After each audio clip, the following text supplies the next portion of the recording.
Chers amis astronomes, bonjour, bienvenue sur la chaîne Fred Astronome. Je suis Frédéric Bertoni et j'espère que vous allez bien.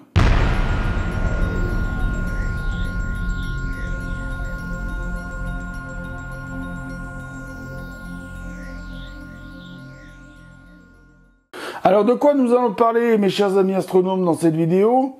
Nous allons parler de techniques photographiques planétaires. Alors j'utilise pas le mot astrophotographie parce qu'apparemment c'est plus utilisé pour faire de la photo de ciel profond, alors que c'est complètement ridicule parce qu'on peut utiliser le terme astrophotographie planétaire et le terme astrophotographie ciel profond. Bon, mais je vais l'utiliser quand même, le terme astrophotographie planétaire. Donc, vous savez que moi je fais beaucoup d'astrophotographie planétaire pour le moment parce que comme je n'ai pas encore le moyen d'acheter le Hyperstar, que j'attends de voir un petit peu plein de choses, enfin bref, ça après c'est des raisons personnelles, je ne vais pas entrer dans les détails de mes raisons personnelles, mais voilà, pour le moment j'ai reculé l'achat de l'Hyperstar, tout ça, bon voilà. Je vais reculer d'ailleurs beaucoup de choses à partir de 2020, vous allez apprendre des choses que je vais devoir d'abord en parler avec certaines personnes et puis je vais reculer beaucoup de choses. Mais bon, ça sera en 2020. Pour le moment, on va parler de techniques astrofotographiques planétaires. Et on va parler avec ça, du Sony Alpha 7S. Alors, dans cette vidéo, nous allons poser une question.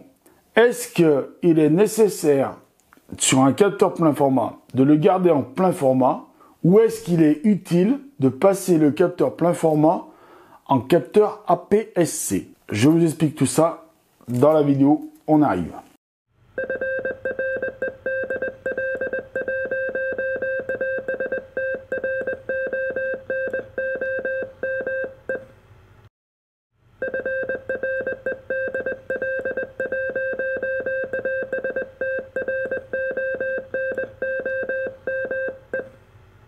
Alors mes chers amis astronomes, vous savez que ce que je tiens dans les mains, c'est mon fameux Sony Alpha 7S, premier du nom. Il n'y a pas de numéro 1, mais bon, on va dire que c'est le premier du nom, puisqu'il y a le Alpha 7S 2 qui est sorti, et on attend le Sony Alpha 7S 3. Mais on attend qu'il sorte. Voilà. Donc c'est un appareil photo hybride, qu'on appelle, mais en fait c'est du réflexe, hein, mais c'est du hybride, parce que, pourquoi c'est pas un réflexe? Parce que c'est un mirrorless, c'est-à-dire qu'il n'y a pas de basculement de miroir, et qu'il n'y a pas de miroir surtout, puisque ici, la visée se fait avec un écran. Donc c'est un écran, c'est une image qui est sur un écran. La visée, c'est pas avec un miroir. Donc ça s'appelle mirrorless, en fait. Donc voilà. Et vous avez le capteur qui est directement... Alors, je vais le faire, mais après, vous inquiétez pas, je vais quand même nettoyer mon capteur après avoir fait ça. Donc voilà, vous avez le capteur ici. Mais pour les biens de la vidéo et pour continuer la vidéo, je vais remettre juste le cache, mais vous inquiétez pas, je nettoierai après. Toujours nettoyer après quand on a mis un capteur à nu. Important.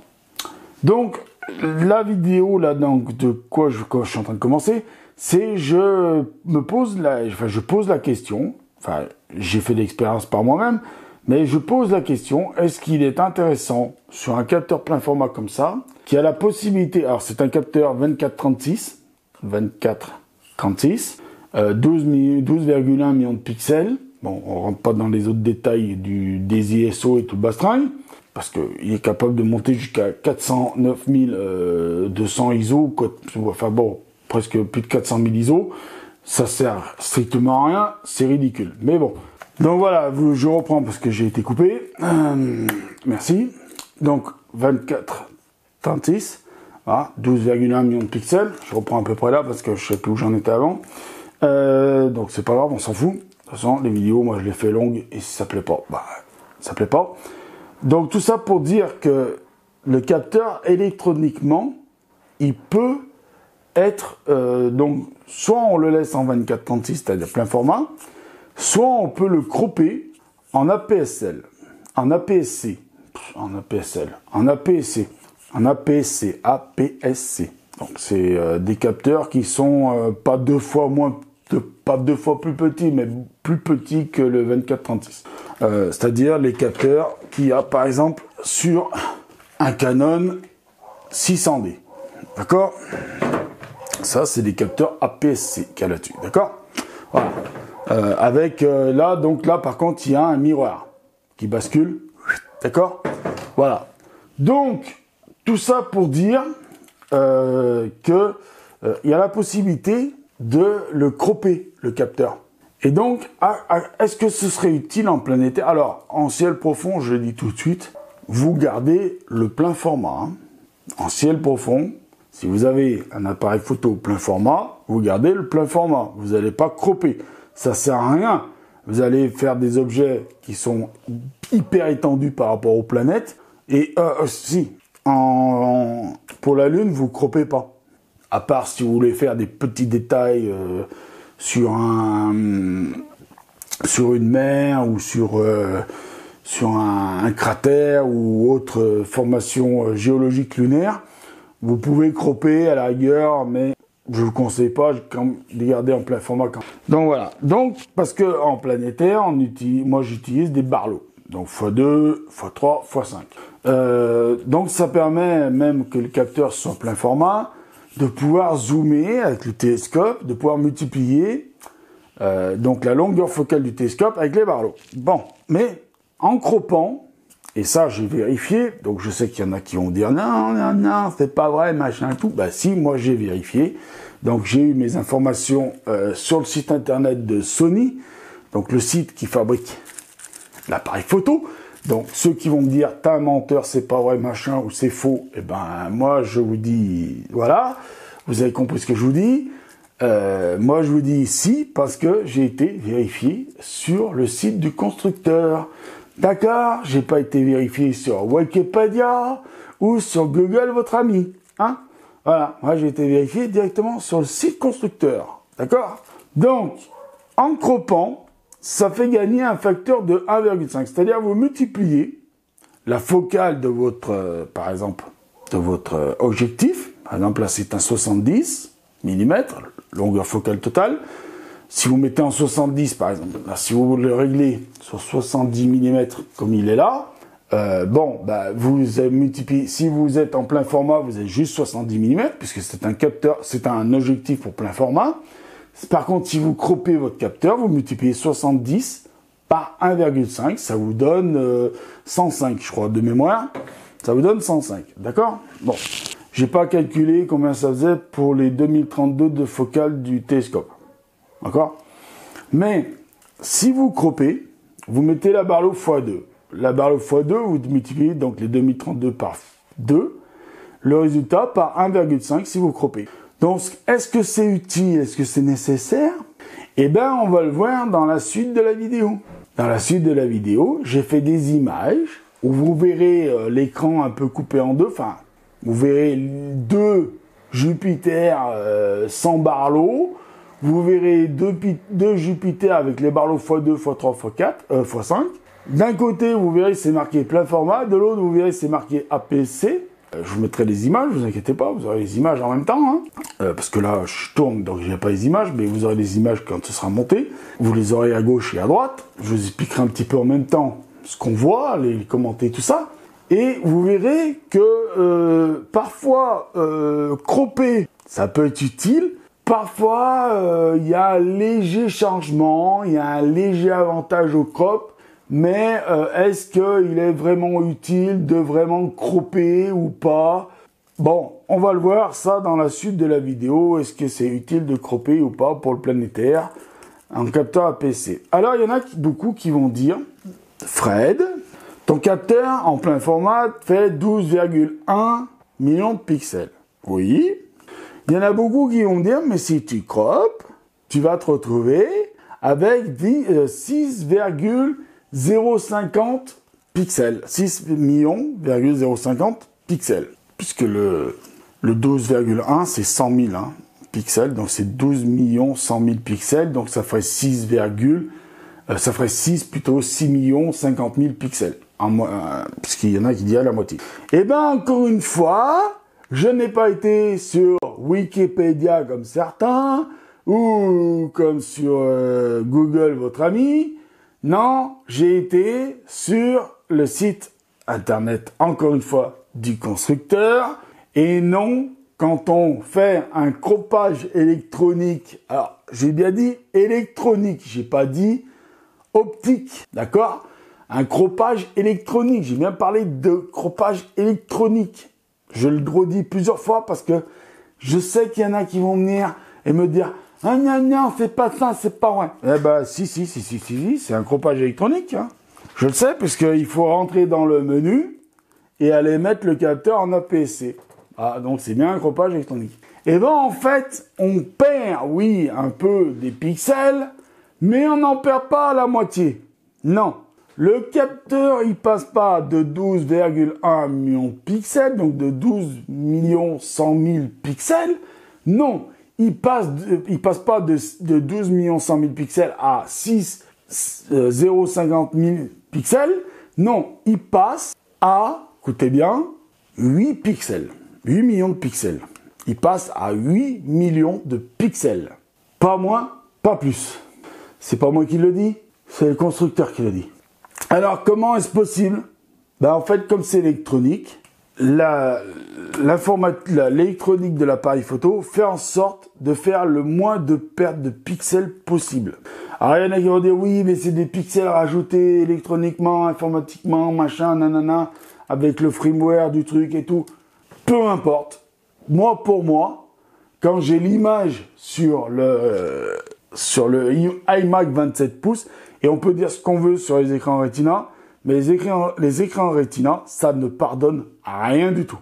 Si votre image c'est de la merde, et ben là, lui, il va vous afficher une image de merde. Il va pas vous la rendre jolie parce que c'est un écran Retina. C'est faux, ça aussi.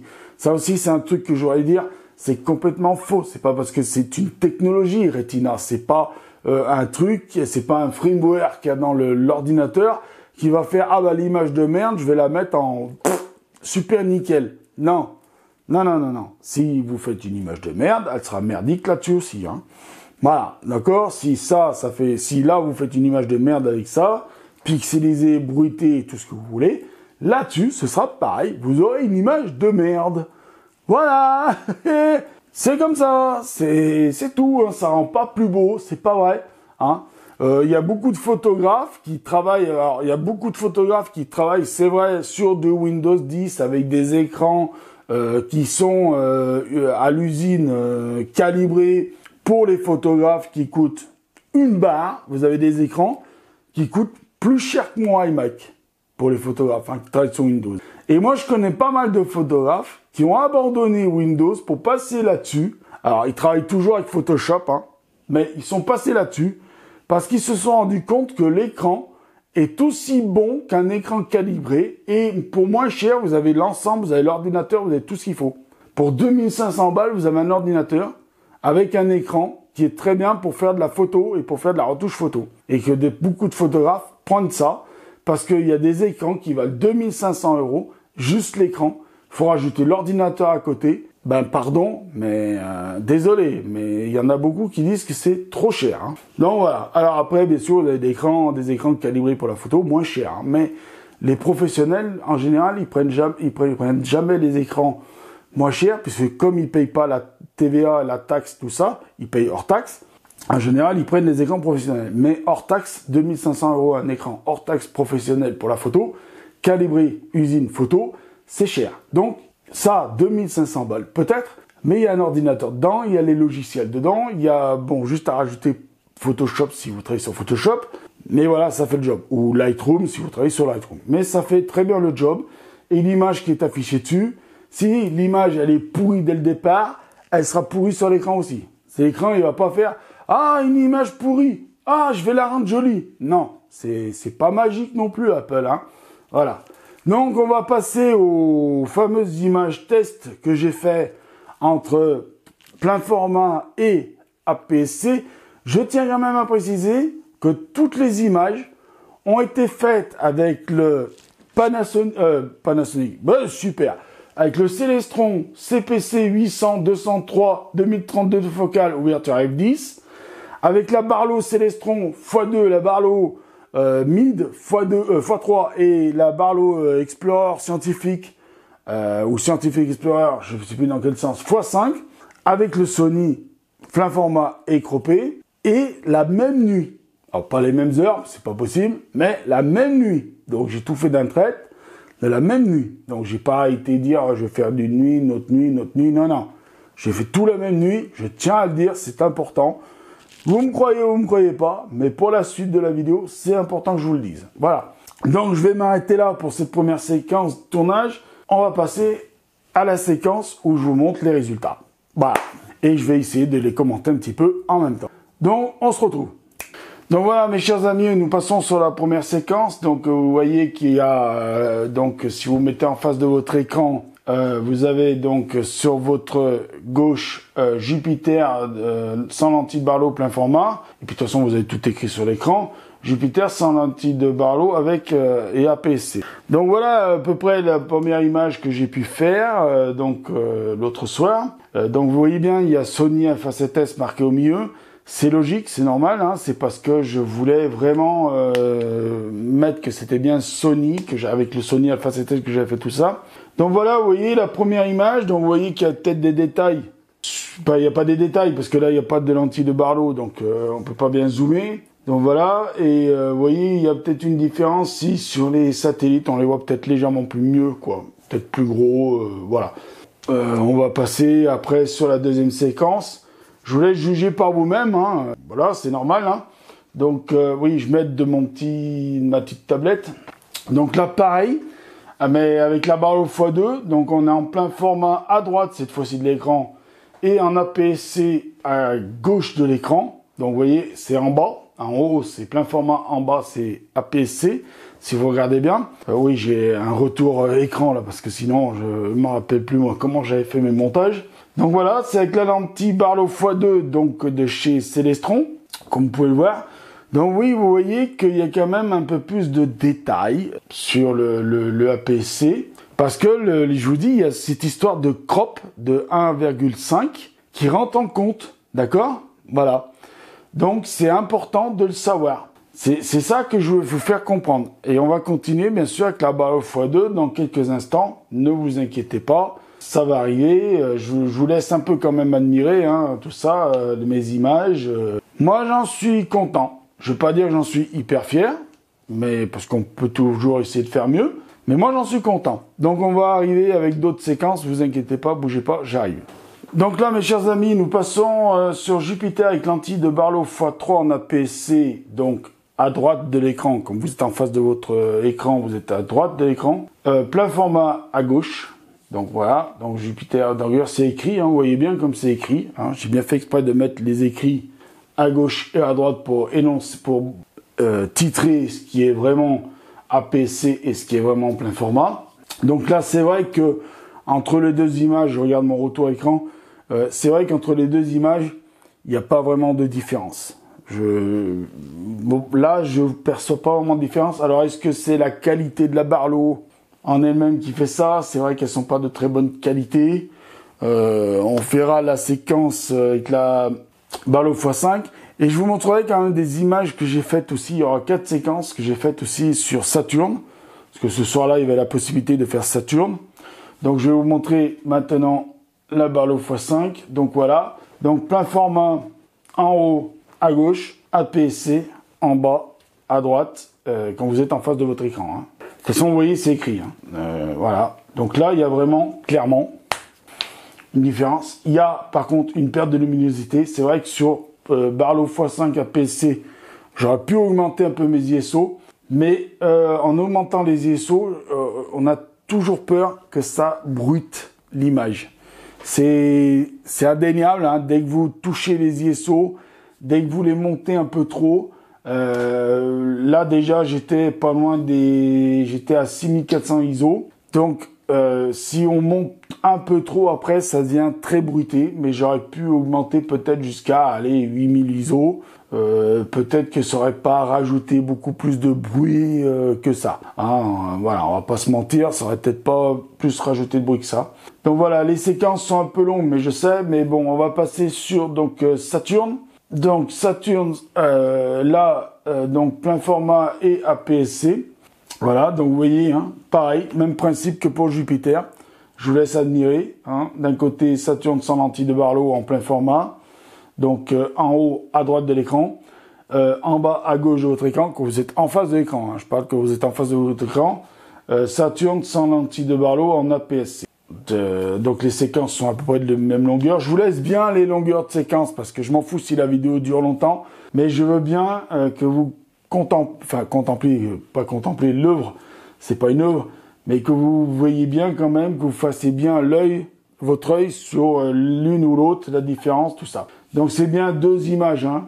C'est pas, j'ai fait un montage sur la photo, sur la vidéo, mais c'est bien 2 images différentes, hein. Voilà, il n'y en a pas une que j'ai zoomé grâce à un logiciel spécifique pour zoomer. Non, non. C'est bien 2 images différentes, hein. Donc une qui est faite avec en croppant le capteur en APS-C et l'autre qui est au capteur plein format. Donc vous en avez une qui est on va passer à x2. Donc il y en a une qui est à 8 millions de pixels, donc c'est l'APS-C, et l'autre qui est à 12,1 millions de pixels, qui est le plein format. Voilà, toujours le Sony Alpha 7S qui apparaît parce que c'est normal, c'est logique. Ça a été fait avec le même appareil photo. J'ai un cheveu dans la langue. Bon, c'est pas grave, mais tant pis. On va continuer la vidéo parce que c'est pas poli de s'enlever un cheveu devant tout le monde. Voilà. Et donc, vous voyez, là, on voit qu'il y a une perte de luminosité en APS-C quand même. Donc là aussi, pareil, j'aurais pu jouer avec les ISO. Excusez-moi, ça se fait pas, mais tant pis, c'est pas grave. De toute façon, vous le savez, je l'ai déjà fait. Voilà, excusez-moi, hein, mais j'ai un peu soif, il fait chaud aujourd'hui. Voilà, quand il fait chaud, il est important de s'hydrater. Donc vous voyez là les séquences, donc après on va passer à la x3, hein. Mais vous voyez il y a une perte de luminosité. Là aussi j'aurais pu jouer avec les ISO, mais bon je l'ai pas fait. Donc voilà, donc en x3, donc pareil, hein. Alors vous avez l'APS-C en haut à droite de l'écran, plein format en bas, perte de luminosité, mais vous voyez la planète est plus grosse en APS-C et j'ai bien utilisé la Barlow x3, hein. Voilà, donc si j'avais eu un deuxième Sony Alpha 7S, j'aurais fait l'expérience en direct, enfin, pas en direct, j'aurais pas tourné en direct, enfin, j'aurais pas fait un live sur YouTube, mais j'aurais fait ce qu'on appelle un tournage direct, c'est-à-dire une séquence non-stop où j'aurais fait l'expérience en même temps. Mais là, c'est pas possible parce que le Panasonic, là, il filme que dalle, même avec la pollution lumineuse que j'ai, il filme que dalle, donc j'ai dû faire d'abord les prises de vue et faire un montage pour que vous ayez les 2 images presque côte à côte, hein, pour que vous ayez 2 images sur l'écran, normal. Là, c'est vrai que on a encore cette perte de luminosité, donc déjà due à la Barlow, faut le dire aussi, pas raconter n'importe quoi non plus, parce que j'ai des amis astronomes qui débutent, donc il faut bien leur faire comprendre que la perte de luminosité en premier sur l'image APS-C est due aussi à la Barlow, vous le voyez en plein format aussi. Donc je passe à l'autre séquence, là on sera sur la x5, donc APS-C en bas à droite, plein format en haut à gauche. Là j'ai joué un peu sur les ISO. Ouais, la prochaine fois j'essaierai de jouer sur les ISO pour les pertes de luminosité quand même, pour essayer de gagner un petit peu sur la luminosité de la planète, parce qu'à cause des Barlow, on perd en luminosité, ça c'est clair. Les Barlow, je vous le dis tout de suite, si vous avez des appareils photo ou sur les caméras, vous avez la possibilité de jouer avec la luminosité du capteur, faites-le, c'est-à-dire les ISO, faites-le, parce que vous pourrez peut-être éventuellement rattraper cette petite perte de luminosité que vous avez en Barlow x2 et en Barlow x3 un peu plus grande. Par contre, en Barlow x5, c'est une catastrophe la perte de luminosité, faut le dire. Même si vous avez des Barlow de très bonnes marques comme Scientific Explorer ou comme Télévue, comme on en parlait avec Julien pendant la rencontre, vous avez quand même une sacrée perte de luminosité. Voilà. Donc ça, je voulais quand même vous le dire, je voulais quand même vous le faire comprendre. Donc voilà, les séquences sont passées, sont terminées, sont finies. Conclusion de tout ça.